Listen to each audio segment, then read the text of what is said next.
कि वो आए। भूपेंद्र सिंह हुड्डा हाल ही में जब जनता को संबोधित कर रहे थे, उन्होंने कहा कि जब कल मैं देख रहा था किस तरह का नेतृत्व रहा, किस तरह के आप नेता रहे, तो तमाम लोगों ने यही कहा कि जब आप मुख्यमंत्री थे तो वो जो काल था वो स्वर्ण काल था और वो भारत के इतिहास में भी लिखा जाएगा। जम्मू कश्मीर आपका नेतृत्व चाहता, लेकिन बड़ी बात भूपेंद्र सिंह हुड्डा ने ये कर दी है कि ये तब चाहेंगे कि जब यहाँ पर स्टेटहुड यानी कि राज्य का दर्जा वापस मिले और जम्मू कश्मीर केंद्र शासित प्रदेश न रहते हुए जम्मू कश्मीर की बागडोर जो है गुलाम नबी आज़ाद साहब के हाथों में जाए। सीधी तस्वीरें आपके समक्ष देखिए किस तरह से उत्साह यहाँ पर तमाम समर्थकों का है और काफ़ी ज़्यादा संख्या में यहाँ पर समर्थक जो है जुटे हुए हैं, जो आज़ाद साहब को देखने के लिए काफ़ी लंबा इंतज़ार यहाँ पर कर रहे थे। और अभी आपको तस्वीरों के माध्यम से हम दिखा रहे हैं गुलाम नबी आज़ाद साहब जो है वो मंच पर हैं, जगह जगह से जनता को संबोधित करने के लिए। सभी भाइयों, दोस्तों और बाकी सूबों से आए हुए, बम्बई से, पंजाब से, लेकिन एक बात जो हिमाचल से, हरियाणा से, इन तमाम नेताओं ने की है कि कांग्रेस कमजोर हो रही है और जनता का साथ आए हुए हमारे मध्य प्रदेश से कांग्रेस जो है वो मजबूत हो।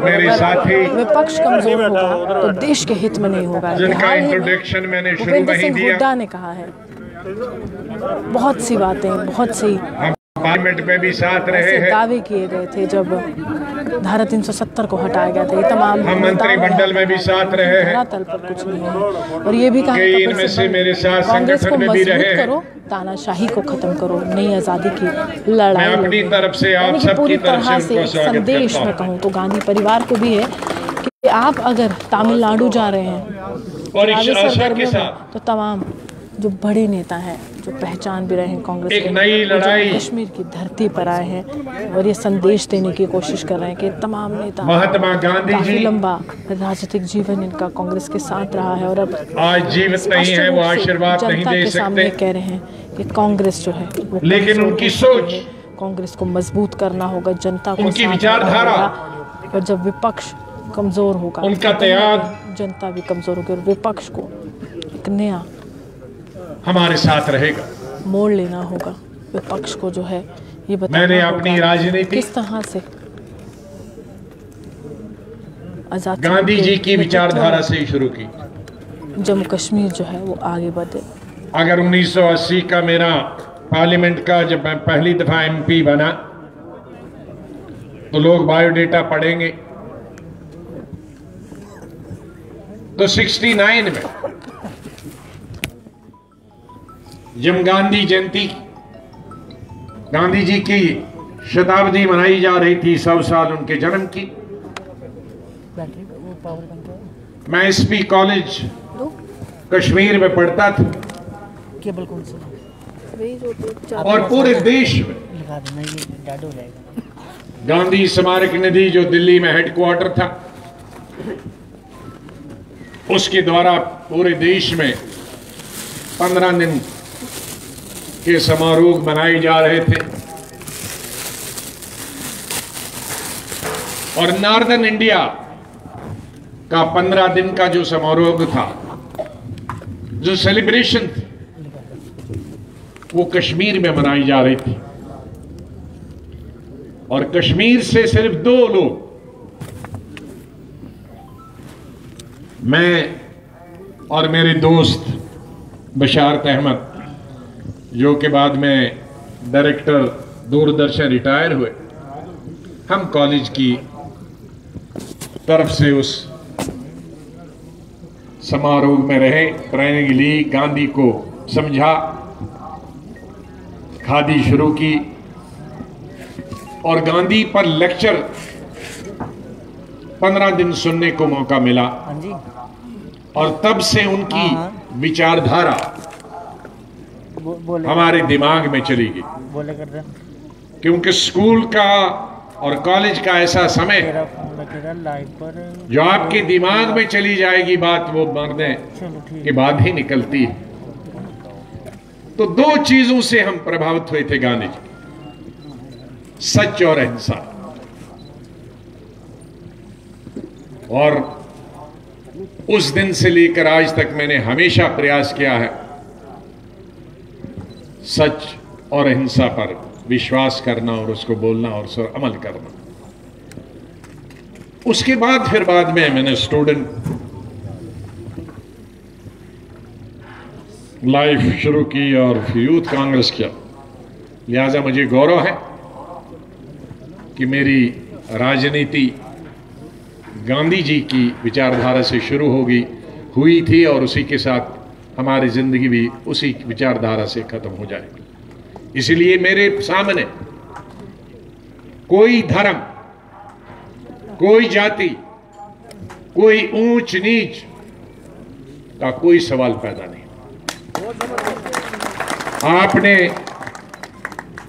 मुझे नहीं मालूम 2005 या 2006 में चीफ मिनिस्टर बनने के बाद सोपोर तहसील में मेरी पहली तकरीर हुई थी कश्मीर वादी में चीफ मिनिस्टर बनने के बाद। तो मैंने उसमें एक ही बात की थी कि मेरी हुकूमत में अगर कोई वजीर या कोई ऑफिसर धर्म की बुनियाद पर, मजहब की बुनियाद पर, पार्टी की बुनियाद पर इंसाफ बांटेगा तो मुझे शर्म आएगी कि मेरी हुकूमत में ऐसा कोई आदमी।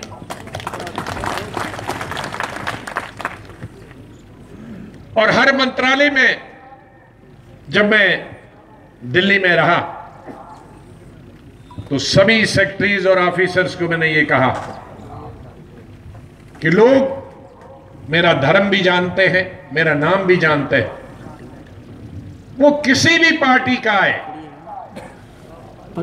हमारा कितना ही मुखालिफ पार्टी वाला लीडर नहीं आए और किसी भी धर्म का आए, उसका काम करना हमारा फर्ज। तो इसलिए मुझे खुशी है कि मेरे जीवन काल में जम्मू कश्मीर से लेकर कन्याकुमारी तक, सिक्किम से लेकर गुजरात तक, जहां मुझे संगठन में भी, पार्टी में भी, मिनिस्ट्री में भी काम करने का अवसर प्राप्त हुआ इन 40-42, बल्कि संगठन में तो 1977 से 44 वर्षों से मुझे सभी धर्मों का, सभी जातियों का, सभी इलाकों का, सभी प्रांतों के लोगों का और सभी पार्टी के नेताओं का बहुत प्यार रहा। उसके लिए मैं उनका बहुत बहुत आभार प्रकट करता हूं। साथियों, मेरे साथियों ने सब चीजें बताई हैं, मैं उनको दोबारा दोहराना नहीं चाहता। इनको सबको वापस भी जाना है, लेकिन खाना खा के जाना और अभी लड़ाई बाकी है। खाना खा के लड़ेंगे। मेरे साथियों ने कहा कि अभी सेकंड आजादी की बात थी और राजनीति में लड़ाई कभी खत्म नहीं होती। राजनीति में हम लड़ाई करते हैं बेकारी के खिलाफ, बेरोजगारी के खिलाफ, बीमारी के खिलाफ। अभी हम पूरा देश और पूरा विश्व, पूरी दुनिया 1 साल से बीमारी के खिलाफ जंग लड़ रहा है, जद्दोजहद कर रहा है, जहद कर रहा है। लेकिन जम्मू कश्मीर में हमें कई चीजों के खिलाफ लड़ाई लड़ना। ये पहाड़ी इलाका और हिंदुस्तान के एक सिरे पर है, जहां हिंदुस्तान मुल्क खत्म होता है और पाकिस्तान और चीन की सरहदें शुरू होती है, हमारे दुश्मन की सरहदें शुरू होती हैं। इसलिए हमारी जिम्मेदारी दूसरे देश के कई प्रांतों से कई गुना ज्यादा। वैसे तो बहुत सारे प्रांत हैं जो बॉर्डर से मिलते हैं, राजस्थान मिलता है, गुजरात मिलता है, नॉर्थ ईस्ट पंजाब मिलता है, लेकिन यहां दुश्मन बहुत एक्टिव है। जम्मू कश्मीर के बॉर्डर पर 1947 से लेकर अभी तक जहां हम बैठे हैं, अभी तनाव बराबर जारी है। और कभी पाकिस्तान की तरफ से, कभी चाइना की तरफ से कई लड़ाइयां भी हुई, लेकिन नोक झोंक कभी भी चलती। इसलिए हमारी जिम्मेदारी है जम्मू कश्मीर के लोग कि हम आपस में सद्भाव रखें, आपस में मोहब्बत रखें, आपस में प्यार बांटें और साथ साथ मिलकर दुश्मन का भी मुकाबला करें। और हम दुश्मन का तभी मुकाबला कर सकते हैं जब हम इकट्ठे होंगे। अगर हम आपस में बटे होंगे, धर्म की बुनियाद पर, मजहब की बुनियाद, मैं बार बार पार्लियामेंट में कह चुका हूं सरकार को, आज की सरकार, आप हुकूमत में आ जाओ, हमें कोई फर्क नहीं पड़ता। राजनीति में, लोकतंत्र में, जमहूरियत में हर पार्टी को हुकूमत बनाने का हक, लेकिन सिर्फ धर्म की नाम पर नहीं, आप सबको लेके चलो। जैसे कांग्रेस ने किया, कांग्रेस आजादी हासिल नहीं करता अगर उसमें सभी धर्मों के, सभी जातियों के लोग नहीं होते।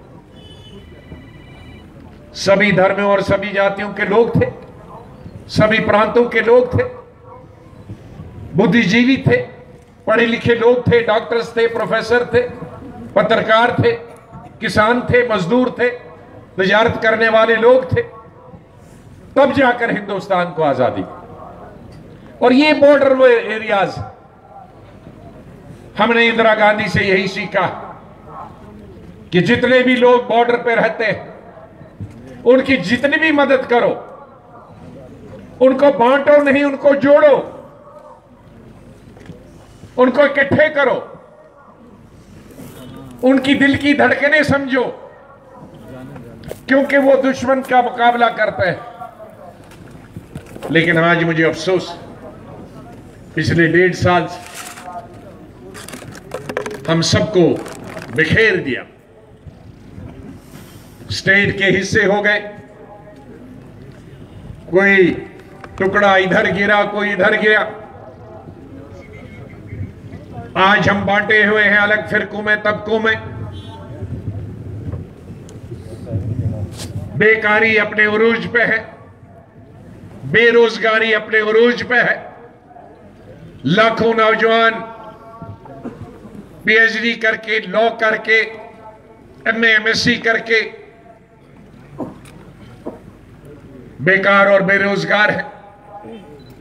लाखों लोगों के बच्चों ने छोटी जमीन, मैं सुबह अपने साथियों को बता रहा था कि हरियाणा पंजाब की तरह जमीन नहीं है, यहां यूपी और आंध्रा और महाराष्ट्र की तरह जमीन नहीं है।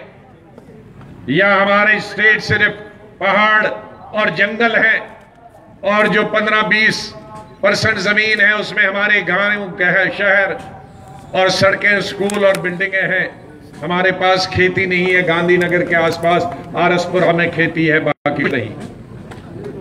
हमारे उद्योग नहीं, जो थे उद्योग छोटे बड़े इस जम्मू कठुआ और सामा के अंदर, और कुछ लोग हमारे नौजवान पलते थे उस वक्त, चाहे वो किसी धर्म के हो, किसी जाति के हो, लेकिन वो उद्योग भी बंद हो गए, कई परमानेंटली बंद हो गए। और आज कई सैकड़ों वर्षों के बाद हम स्टेट का हिस्सा नहीं, हमारी पहचान खत्म हो गई। कितने फख्र से हम दुनिया में जाते हैं। मेरे साथियों को मालूम है, मेरे पार्लियामेंट के अंदर बोला कि दुनिया में जितने भी राष्ट्रपति या प्रधानमंत्री हैं, उनसे अगर पूछोगे, अफ्रीका के प्राइम मिनिस्टर पूछोगे, बर्तानिया, अमेरिका, बर्तानिया के प्राइम मिनिस्टर से, ऑस्ट्रेलिया के प्राइम मिनिस्टर से, कनाडा के प्राइम मिनिस्टर से, चीन के प्राइम मिनिस्टर से, अमेरिका के अभी नए नए प्रेसिडेंट आए हैं, लेकिन सबसे पहले उन्होंने कश्मीर की बात की, उन्होंने मध्य प्रदेश की बात नहीं की, उन्होंने बंबई की बात नहीं की, उन्होंने दिल्ली की भी बात नहीं की। तो कोई भी दुनिया का आदमी नहीं है या लीडर नहीं है जो कश्मीर को कश्मीर के नाम से नहीं जानता या जम्मू कश्मीर को कश्मीर की स्टेट से नहीं जानता। आज हमारी वो पहचान चलेगी। आज हमें एक डिस्ट्रिक्ट का दर्जा दिया गया, तो इसलिए हमारी लड़ाई वो भी जारी रहेगी पार्लियामेंट और पार्लियामेंट के बाहर कि हमें स्टेट हुड अपनी वापस चाहिए। और जब तक हमारे एमएलएज नहीं होंगे, चुने हुए नुमाइंदे नहीं होंगे, वो किसी भी पार्टी के क्यों ना हो, उनके ऊपर जिम्मेदारी हो। जब तक यहां चुने हुए नुमाइंदे मिनिस्टर नहीं होंगे, चीफ मिनिस्टर नहीं होंगे, ये बेकारी, बेरोजगारी, ये सड़कों की हालत, ये पानी की हालत, बिजली की हालत, ये स्कूलों की हालत, ये डिस्पेंसरीज की हालत, अस्पतालों की हालत और ये जहालत बराबर तारी रहेगी, जारी रहेगी जब तक स्टेट के नुमाइंदे चुनकर नहीं आते तीनों खित्तों से, जम्मू कश्मीर और लद्दाख से। लेह का डिस्ट्रिक्ट यूटी चाहता था, लेकिन कारगिल का डिस्ट्रिक्ट बिल्कुल यूटी नहीं चाहता, यूटी के खिलाफ। और जम्मू के लोग, चाहे वो कांग्रेस का हो, नेशनल कॉन्फ्रेंस का हो, पीडीपी का हो, बीजेपी का हो, आरएसएस का क्यों ना हो, वो भी स्टेटहुड चाहता। अगर किसी एक में जरूरत है लीडर को किसी पार्टी की, वो कल स्टेटमेंट दे दे कि मुझे स्टेटहुड नहीं चाहिए, कोई नहीं चाहता। तो ये ऐसा कोई कभी नहीं हुआ कि सब पार्टियां स्टेटहुड चाहती।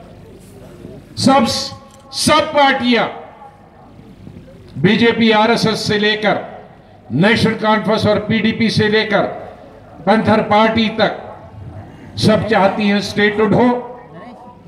और जम्मू में और कश्मीर में और लद्दाख में दो और चीजें चाहिए कि यहां जमीन कम है, इसलिए सिर्फ यहां के ही लोग खरीद सकते हैं। और ये कोई नई बात नहीं, नॉर्थ ईस्ट में है, हिमाचल में है, उत्तराखंड में है, वहां तो आर्टिकल 370 नहीं है। तो वो जमीन, सबसे ज्यादा जमीन अगर चली जाएगी, शुरू होगी तो जम्मू की जाएगी, कश्मीर और लद्दाख की, और लद्दाख ले की जाएगी, करगिल की नहीं जाएगी, क्योंकि वहां पर्यटन। और दूसरा, नौकरी यहां के बच्चों को ही यहां के लगनी चाहिए, बाहर वाला नहीं सकता। हम बाहर वालों के लिए खिलाफ नहीं, मैं तो बाहर में ही ज्यादा काम कर रहा हूं। क्यों चाहते? क्योंकि यहां कोई इंडस्ट्री नहीं है। ये हिंदुस्तान, ये अगर दिल्ली से जाओगे तो आधा बिजनेस इसीलिए चलता है कि पंजाब के लोग, हरियाणा के लोग दिल्ली में बीच में से निकलते हैं, लेकिन हमारे यहां कोई नहीं आता। जिसको जम्मू कश्मीर आना है वही आएगा, बीच में से कोई जाने वाला नहीं। और 3 दफा अभी तक हाई कोर्ट में शायद क्लर्क्स के लिए जगह निकली और वो ऑल इंडिया निकली। एक और डिग्री कॉलेज के लिए, निचले लेवल के लिए एडवर्टीजमेंट निकली, ऑल इंडिया निकली। तो जाहिर है यहां पढ़ाई नहीं, 30 साल से 31 साल से मिलिटेंसी है। जो 31 साल से हिंदुस्तान की लड़ाई लड़ रहा, मैं बधाई देना चाहता हूं कश्मीर को लोगों को भी, चिनाब वैली, राजौरी, पुंछ के उन लोगों को भी, कठुआ, सांबा, उधमपुर और जम्मू के विशेष रूप से, क्योंकि हमारा इंटरनेशनल बॉर्डर जम्मू, सांबा और कठुआ, यहां मिलिटेंट आके घुस जाते हैं। ये सब मिलिटेंसी का मुकाबला कर रहे हैं, देश की तरफ से, हिंदुस्तान की तरफ से जान देते हैं। लेकिन उसका सिला यही मिला कि स्टेट के टुकड़े हो जाएं, बेकारी बढ़ जाए, बेरोजगारी बढ़ जाए, यहां के उद्योग बंद हो जाए, यहां के टैक्स लगे, 30 साल से खाने के लिए पैसे नहीं है, तो एक टोल था हमारे, आज वहां पठानकोट से लेकर तिवारी जी यहां उधमपुर तक एक टोल था, वो भी खत्म किया था। आज 5 टोल लगाए। कहां से वो टोल के पैसे लगाए? पानी का टैक्स, हाउस टैक्स यहां नहीं था जम्मू और कश्मीर में, लेकिन वो टैक्स भी लगा दिया। अब कपड़े रह गए हैं लोगों के पास, उसको भी खरीदने वाला कोई नहीं होगा क्योंकि हमारे अलग कपड़े हैं, उसको देके टैक्स भरना पड़ेगा। गाड़ियों के हर दिन डेवलपमेंट की कोई बात नहीं होती है। नौकरी किसी को मैंने नहीं देखा लगते हुए। सड़क की बात नहीं हुई कि सड़क बन रही है।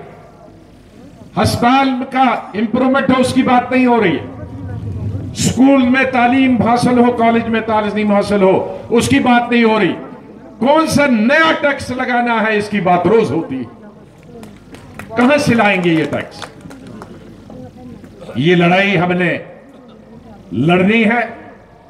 इस जम्मू कश्मीर में हमारे साथी पार्लियामेंट में लड़ेंगे और हमने देश के अंदर भी लड़ाई लड़नी है कांग्रेस को मजबूत करने के लिए, क्योंकि कांग्रेस ही एक रास्ता, एक पार्टी है जिसमें सब धर्म के लोग, सब जातियों के लोग और सब प्रांतों के लोग समा सकते हैं। हमारा दिल इतना बड़ा वसी है, जहां हम जात पात के नाम पर, धर्म के नाम पर इंसाफ नहीं बांटते हैं, बल्कि जिसको जरूरत है इंसाफ मिलने की, उसको इंसाफ देते हैं। वो लड़ाई हमारी पार्लियामेंट के अंदर और पार्लियामेंट के बाहर, और एक मजबूत कांग्रेस पार्टी ही वो कर सकती है। मैं पार्लियामेंट के राज्यसभा से रिटायर हुआ हूं, राजनीति से रिटायर नहीं हुआ हूं जैसे मेरे साथियों ने।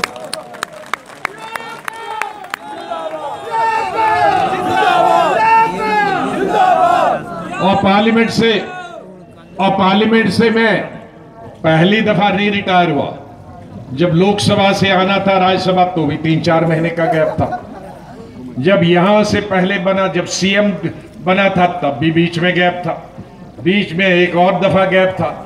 तो हम इधर से डूबते हैं, इधर निकलते हैं, इधर से निकलते हैं।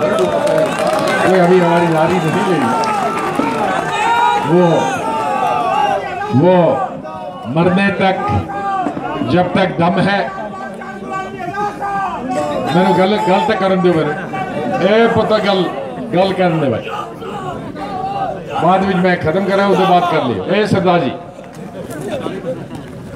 इसलिए कोई हिम्मत हारने की जरूरत नहीं है और सतर्क करना है, देश को मजबूत करना है। चीन पास में है, पाकिस्तान पास में, हमारी पूरा सहयोग, जो हमारी फौजी हैं हमारे बॉर्डर पर, हम उनकी सराहना करते हैं। हमारी सिक्योरिटी फोर्सेस है, आर्मी है, उनका हम पूरा समर्थन करते हैं। हम उनके साथ हैं दुश्मन का मुकाबला करने के लिए। और मैं उन तमाम राजनीतिक दलों का जो 25-26 है, जिन्होंने बीजेपी से लेकर प्रधानमंत्री जी से लेकर शरद पवार जी से लेकर सीपीआई सीपीएम से लेकर बीएसपी समाजवादी से लेकर टीएमसी से लेकर डीएमके एआईडीएमके से लेकर तेलुगु देशम से लेकर टीआरएस से लेकर नॉर्थ ईस्ट की रीजनल पार्टी से लेकर प्रधानमंत्री जी तक, मैं उन सब का धन्यवाद करता हूं जिन्होंने मेरी पार्लियामेंट की रिटायरमेंट पर जो बधाई आपको जाती है, क्योंकि आपने मुझको चुन के दिया था, मेरे साथियों ने चुन के दिया था, मैं उनका भी आभार प्रकट करता हूं। मेरे सामने सुनो, मेरे सामने कोई 75 लीडरों के नाम हैं, और अगर मैं 75 लीडरों के नाम लूंगा, डिप्टी सीएम से लेकर और ताज साहब से लेकर पीरजादा सईद साहब हमारे बहुत सीनियर लीडर है, और हमारे एक्स मिनिस्टरों से लेकर एमएलसी एमएलए से लेकर डिस्ट्रिक्ट प्रेसिडेंटों से लेकर पीसीसी ऑफिस बियर से लेकर, तो आधे लोग उड़ जाएंगे। तो इसलिए मैं सबसे माफी चाहता हूं, सबसे ज्यादा तो आपको बधाई के जो आप बैठे हैं मेरे सामने। दोनों पगड़ी वाले भी, बगैर पगड़ी वाले भी। पगड़ी वाले हमारे दोनों हैं, सरदार भाई भी और गुज्जर बकरवाल भाई भी, और बगैर वाले में तो सभी हैं, हमारी बहनें भी हैं। मैं आपका और हमारे मित्र पत्रकार, both electronic and print media, उनका भी आभार प्रकट करता हूं। और आप सब मेरे दाएं बाएं पीछे सबका मैं बहुत आभार प्रकट करता हूं कि आपने मेरे साथियों का स्वागत किया, यहाँ आए। अभी बैठिए आप, हमारे सरदार भाई हमारे लीडरों का वो सरोपा दे रहे हैं, इसलिए सरोपा हो गया तो आप में से भी कोई नहीं उठेगा और यहाँ से भी कोई नहीं उठेगा। 1 मिनट में सरोपा खत्म होगा। एक दफा आपका बहुत बहुत धन्यवाद। खुदा हाफिज, जय हिंद।